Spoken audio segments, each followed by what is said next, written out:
제47차 정책조정회의를 시작하도록 하겠습니다. 먼저 우원식 원내대표 모두 발언 있겠습니다.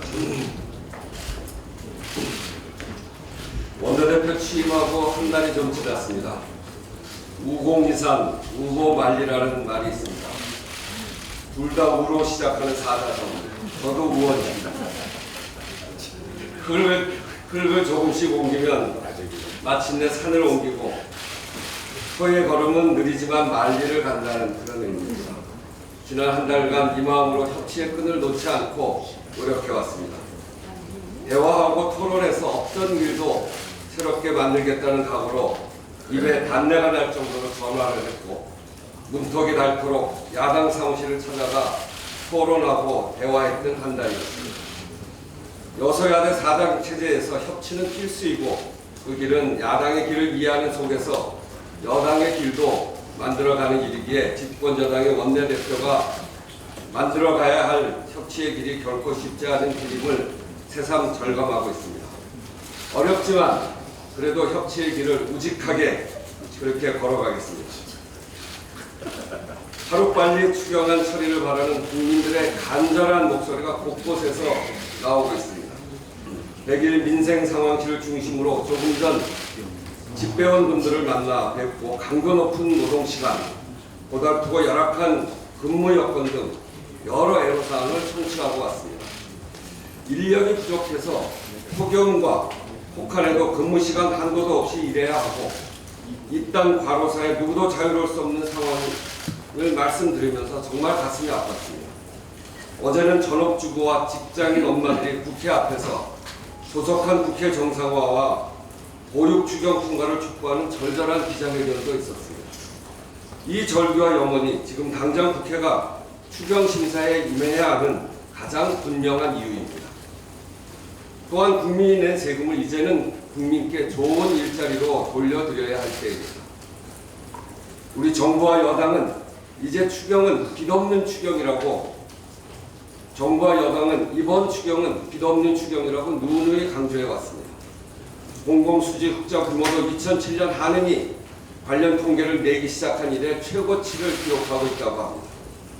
국민들은 일자리가 없고 가게 살림은 팍팍한데 나라 곳간만 채우고 이를 돌려드리지 않는다면 국가의 책임을 방기하는 것입니다. 지금이야말로 추경하기 딱 좋은 때라는 것을 다시 한번 강조드립니다. 매일 전쟁 치르는 마음으로 야당을 설득하고 있습니다. 추경 통과를 기대하고 계신 국민들의 간절하고 절박한 눈빛을 생각하면 여야 원내대표 회동이 몇 번씩 불발되고 자유한국당이 심의조차 거부하는 강짜를 놓아도 절대 포기할 수 없는 일입니다. 어제 100일 민생 상황실 일자리 창출팀 일자리위원회 첫 상견례가 있었고 대통령 주재하에 일자리위원회 첫 회의도 하고 인적 구성도 완료했습니다. 국민께 좋은 일자리를 돌려드릴 수 있는 모든 시스템이 갖춰져 있습니다. 이제 남은 것은 국회가 추경 심사에 돌입하는 것입니다. 조금 후에 진행될 여야 4당 원내대표 회담에서 교착 상태에 빠진 국회 운영의 골퍼구를 만들고 추경 심사도 곧 개시하도록 최선의 노력을 다하겠습니다. 이상입니다. 네, 다음은 김태년 정책위 의장 모두 발언 있겠습니다. 우원식 대표께서 머리가 많이 아프실 텐데 오늘 아침에는 아주 아재개그로 시작을 했습니다. 우재개입니다. 2023 무고만리 정신으로 우직하게 노력하다 보면 우아한 협치가 이루어지지 않을까 그렇게 기대를 합니다.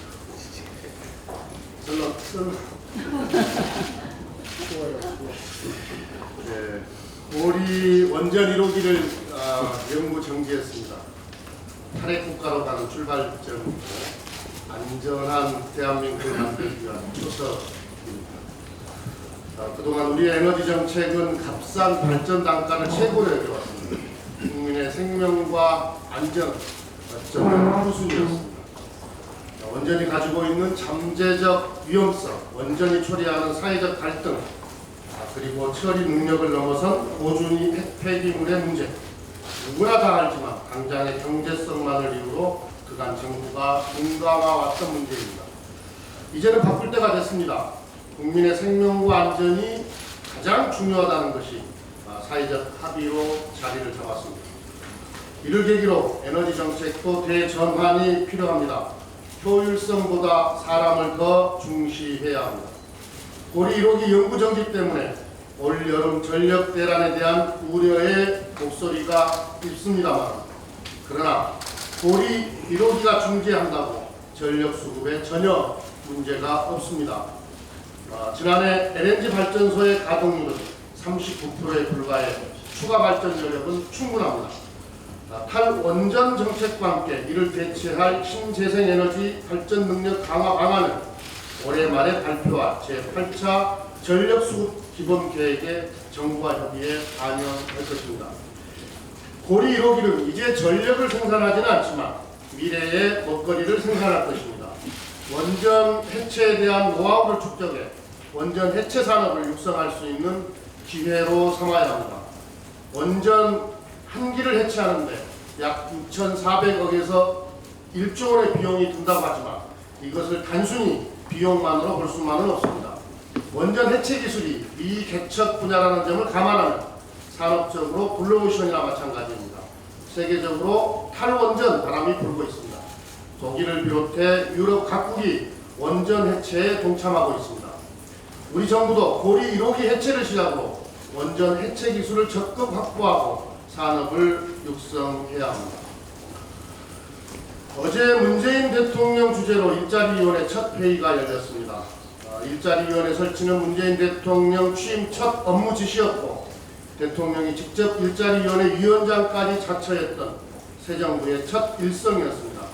그만큼 새 정부의 일자리 창출 의지는 강렬했고 절실합니다. 그런데 지금 우리 국회는 무엇을 하고 있는지 묻지 않을 수 없습니다.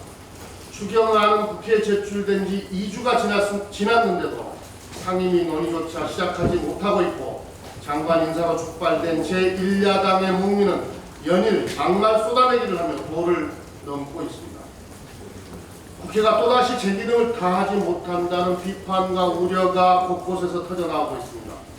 지금 시대 정신은 불공정과 불평등을 해소하고 사회 양극화를 극복하는 것입니다. 그리고 양극화 해소의 시발은 좋은 일자리를 만드는 것입니다. 제1야당도 이 같은 원리를 모르는 것이 아닐 거다 이렇게 믿고 싶습니다. 민심을 더 이상 외면하지 말고 막말이 아닌 진정한 협치로 민생을 챙기는 모습을 국민께 보여주기 바랍니다. 야당은 상임위 논의라도 먼저 시작할 수 있도록 전향적인 입장 변화를 거듭 촉구하는 바입니다. 어제부터 세월호에 대한 2차 수색이 시작되었습니다. 지난 4월 18일부터 6월 20일까지 진행된 1차 수색을 통해 총 4분의 미 수습자 유고를 수습했습니다. 이와 함께 공개된 세월호 내부 모습은 참혹하고 처참했던 당시 상황을 잘 대변해주는 듯해 또다시 가슴이 먹먹해졌습니다. 세월호 참사 이후 3년이 넘는 시간 동안 더불어민주당은 세월호의 진실을 밝히기 위해 끊임없이 노력해왔습니다.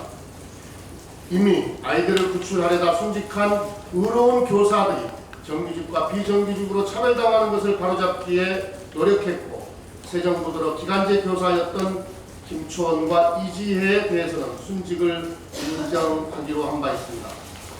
그러나 아직 수습되지 않은 5명의 아들과 딸이 아버지와 어머니가 남아 있습니다. 끝날 때까지 끝난 것이 아니라는 마음으로 세월호 피해자 지원법 등 국회에서 할 수 있는 모든 것을 해나갈 것입니다. 또한 더 보완해야 될 사안들에 대해서는 관련법 개정 등을 통해 세월호 유가족을 비롯한 관계자 여러분들의 상처를 보듬겠습니다. 감사합니다. 네, 다음은 박홍근 수석부 대표 현안 발언 듣겠습니다.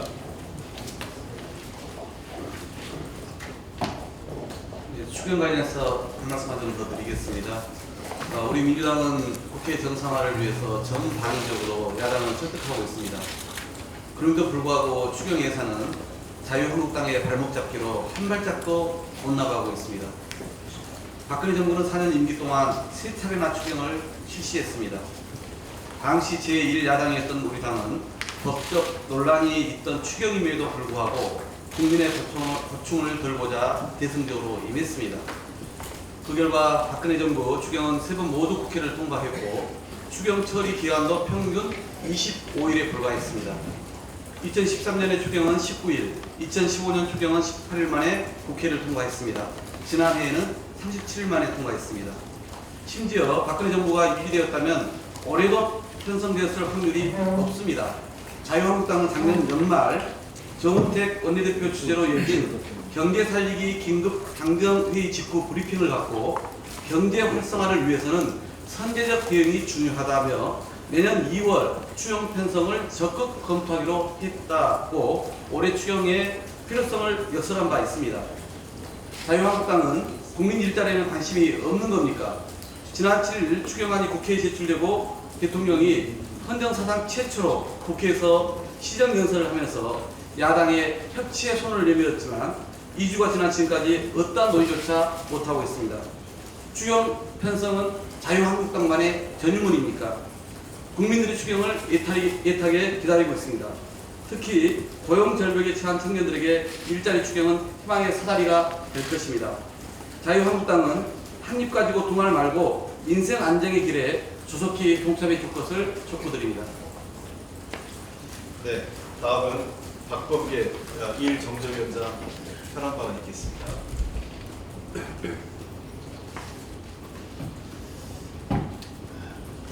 네, 감사합니다. 사법부의 독립은 지켜져야 됩니다. 그러나 비판과 비평으로부터 자유로울 수는 없습니다. 무질서와 분쟁을 정리해야 될 법원이 어지럽습니다. 현직 부장판사가 유흥업소업자와 향응권으로 있음에도 불구하고 법원은 징계하지 않았습니다. 전국 법관회의에서 법원 행정처를 정면으로 겨냥하는 발언들이 속출했습니다. 적어도 5명 이상이 관여되어 있을 것으로 보이는 안경환 후보자에 대한 판결문이 8분 만에 전격적으로 보내졌고 청구인인 김모 씨의 신상이 여실히 그대로 실명으로 공개되는 일이 벌어졌습니다. 정유라에 대한 구속영장이 또 기각이 됐습니다. 박근혜 전 대통령과 통화했고 본인의 잡힐 현재 증거인멸의 여지가 역력합니다. 범죄 수익 은닉 혐의가 추가됐음에도 불구하고 또 영장이 기각됐습니다. 그렇다면 덴마크는 인권 후진국이란 말입니까? 영장 전담 판사가 구속할 필요성이 없다라고 설시했습니다. 저는 이것이 구속할 필요성이 없다로 들리지 않고 더 이상 국정농단 사건에 대한 수사를 하지 말라는 의미로 들립니다. 모든 국민의 인권은 지켜져야 됩니다. 그러나 반대로 법 앞에 모든 국민은 진실하게 진상을 규명할 의무도 전제되어 있습니다. 국민과 공감하지 않는 사법부가 섬처럼 나홀로 독립되어 있다면 국민은 더 이상 사법부를 신뢰하지 않을 것입니다. 이번 정유라 구속영장 재기각 사건은 국민의 법 감정과 전혀 맞지 않음을 분명히 합니다. 이상입니다. 네, 다음은 김경엽 제2정정위원장 현안 발언 있겠습니다.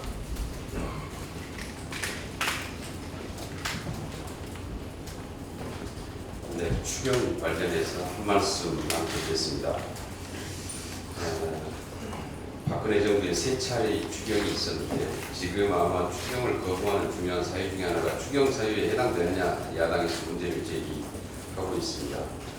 그런데 실질적으로 박근혜 정부 3차례 추경도 거의 일자리, 민생 관련 추경이었습니다.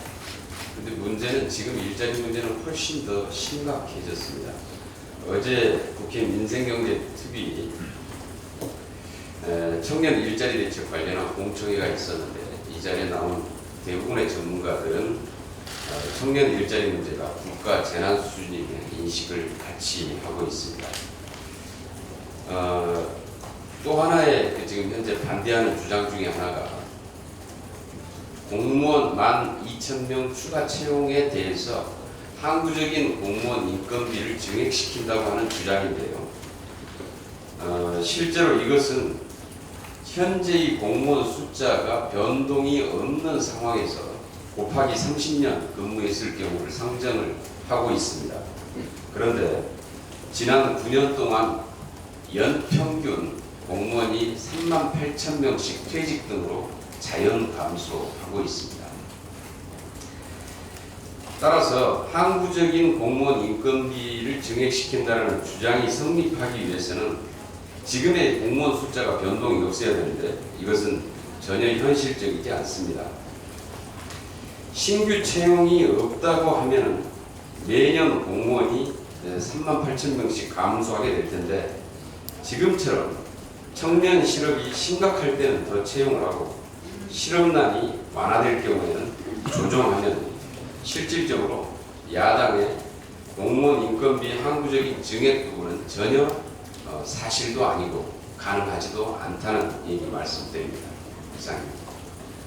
네, 다음은 서영수 부대표 현황 받아듣겠습니다. 네, 일자리 부대표 서영수입니다. 공공부문 선거인공제에 대해서 말씀드리겠습니다. 지난 6월 16일 기획재정부는 공공기관 운영위원회를 개최하고 공공기관 선거인공제 확대 도입하는 과정에서 발생한 갈등을 조속히 해소하고 보수체계 합리화의 자율적 추진을 위해 공공기관 선거인공제 관련 후속 조치 방안을 의결하였습니다. 같은 날 행정자치부도 지방공기업 정책위원회를 개최하여 같은 조치를 취했습니다. 후속 조치 방안의 주요 내용은 선거인공제 도입에 따른 인센티브와 페널티를 폐지하고 선거인공제 시행 여부나 그 시행 방안은 공공기관이 노사 자율로 결정하도록 한다는 것입니다. 박근혜 정부가 일방적 획일적으로 확대 도입한 공공기관 선거인공제가 1년 만에 사실상 폐기되었습니다. 독선과 불통의 정책으로 노동 현장이 고통을 받고 갈등을 겪는 사회적 큰 비용을 치렀지만 이제라도 원점으로 되돌려지는 것은 다행으로 생각합니다. 이번 조치는 노사 합의 없는 선거인공제에 대해 폐기 후 전면 재검토하겠다던 문재인 대통령 대선 공약을 현실화시킨 것입니다. 문재인 정부와 민주당은 선거인공제 폐기에 따른 혼란을 최소화하고 더 나은 후속 대책에 대해서도 논의하겠습니다. 더 반가운 소식은 양대 노총이 선거연봉을 받은 1,600원을 전액 환수의 비정규직 처우 개선과 청년 고용 확대에 사용할 것을 제안한 것입니다. 사상 최악의 청년 실업률, 아직 갈 길 먼 비정규직 문제 등 일자리 가뭄을 겪고 있는 노동계에 오랜만에 단비 같은 소식이 아닐 수 없습니다. 이번 양대 노총의 자발적 제안은 노사정 태화의 밑돌이 되고 정부의 공공부문 일자리 확충 정책 실행에 긍정적 영향을 미치게 되는 선례가 될 것입니다. 공공부문 모범 사례가 민간 영역까지 확대되면 전 국민이 함께하는 좋은 일자리 창출의 물꼬를 틀 수 있을 것입니다. 감사합니다. 네, 다음은 박경미 부대표 현황 받아듣겠습니다. 네, 국회 교문위원으로서 일본의 최근 행태에 대해서 한마디 드리지 않을 수가 없습니다. 자위대는 우리나라 평화와 안전을 지키는 것을 임무로 한다. 어제 공개된 일본 초등학교 3회 학습지도 요령 해설서에 포함된 내용입니다. 일본의 학습지도 요령은 우리나라의 교육과정에 해당하고 학습지도 요령 해설서는 교과서 편찬 지침이자 교사용 지도서에 해당합니다. 우리나라나 일본의 경우 교과서 편찬 지침과 교사용 지도서가 금과 옥조처럼 받아들여지기 때문에 일본의 모든 학생들에게 이 내용이 주입될 것입니다. 중학교 3회 학습지도 요령 해설서에는 헌법 개정 절차를 자세하게 가르치도록 명시했습니다. 개헌을 통해 전쟁 가능한 일본을 꿈꾸는 아베 정권의 음흉한 의도를 가감없이 가르치겠다는 것입니다. 일본은 이미 지난 3월 독도가 일본의 고유 영토라고 명기한 초, 중학교 3회과 학습지도 요령을 확정한 바 있고 해설서에서는 이 헛소리를 재차 강조하고 있습니다. 다행히 어제 강경화 외교부 장관은 기시다 후미오 일본 외상과의 통화에서 독도에 대한 일본의 부당한 주장에 대해 강한 유감을 표명하고 외교부 차원의 비판 성명을 내는 한편 주한 일본 대사관 정무공사를 불러 엄중한 항의의 뜻을 전했습니다. 일본에 대해 할 말을 다 하는 대한민국 외교부 강경화 장관에게 지지를 보냅니다. 인류 역사에서 결코 용서받을 수 없는 대죄를 저지른 일본에서 제2의 군국주의가 부활하는 것은 결코 좌시할 수 없습니다. 일본에 대해 더욱 강력한 경고 메시지를 통해 아베 정권의 역사 왜곡과 군국주의 행보에 제동을 걸어야 합니다. 이상입니다. 예, 자, 제가 한 가지 말씀드리겠습니다. 이번에 워싱턴을 갔다 왔는데요. 한미 정상회담을 앞두고 한미 양국 간에 매우 중요한 현안들이 많이 있습니다. 특히 한미 동맹과 관련해서 많은 우려들이 있는데 워싱턴의 분위기는 한미 동맹에 대해서 많은 기대를 갖고 있고 한미 관계가 긍정적으로 발전할 것에 대한 이 많은 분들의 조언도 있었습니다. 일부에서 우려하는 것처럼 마치 한미 간에 무슨 큰 문제가 있는 것처럼 일부 언론에서 보도되는데 전혀 그런 사실과 다르다. 저는 제가 보기엔 그렇고요. 특히 사드와 관련돼서 환경영향 평가에 대해서도 우리 대통령께서 밝힌 것처럼 사드 환경영향 평가는 사드 배치와 여부와는 관련이 없습니다. 환경영향 평가는 성주에 사드를 배치하는 것이 적절한 건지의 판단을 내리는 조치라고 할 수 있고요. 아울러서 이 조치에 대해서 미국 내에서 우려가 있었음에도 불구하고 충분히 미국의 관계자, 전문가나 미국 연합 싱크탱크 관계자들하고 협의했을 때 한국의 한미동맹이 미국의 법을 어길 수 없듯이 미국의 기구의 통제를 받아야 되는 것처럼 역시 한국의 법을 준수해야 되고 한국 의회의 통제를 받아야 되는 것은 동일하다는 것에 대해서 상당 수준 미국인들도 공감을 했습니다. 그래서 마르크 얘기하는 것처럼 최근에 한미 관계가 문재인 정부 출범하고 나서 우려가 있다 이런 일부 시각하고는 다르다는 생각을 갖고 있습니다. 물론 서울의 생각과 워싱턴의 생각은 다를 수 있습니다. 한미동맹이라고 해서 모든 부분에 의견이 일치하지는 않는데요. 그러한 의견이 같지 않은 부분을 조정해가고 관리할 수 있는 능력이 한미동맹의 역량이라고 생각합니다. 지난 반세기 이상 한미동맹이 사드 배치 문제라든지 일부 이견 때문에 동맹이 깨질 것이라고 생각하지 않는다는 것이 저의 생각이고 많은 미국인들의 같은 공감대를 갖고 있었다고 생각을 합니다. 또 하나 말씀드리신 거는 이미 박경미 우리 부대표께서 이 말씀을 하셔서 그런데요. 한일 위안부 합의 지난 12.28 합의에 대해서는 절대로 저희가 동의할 수 없고 국민적 합의가 또 국민적 동의가 있지 않은 합의는 있을 수 없다고 생각합니다. 정부는 빠른 시일 내에 하해치유재단에 대한 해체 작업에 들어가야 된다고 생각합니다. 이 12.28 합의에 우리가 제조정은 그래서 일본과의 제협상은 둘째치고라도 국내적으로 이것을 무효화하거나 바로잡을 수 있는 조치는 정부가 빨리 해야 된다고 생각합니다. 하해치유재단 이사장이 자기 활동비를 많은 활동비를 지출하고 있는 것도 이해할 수 없는 것이고요. 조속한 시일 내에 하해치유재단 해체를 당부드리는 겁니다. 자, 이것으로 더 이상 발언이 없으시기 때문에 비공개로 회의를 전환하도록 하겠습니다.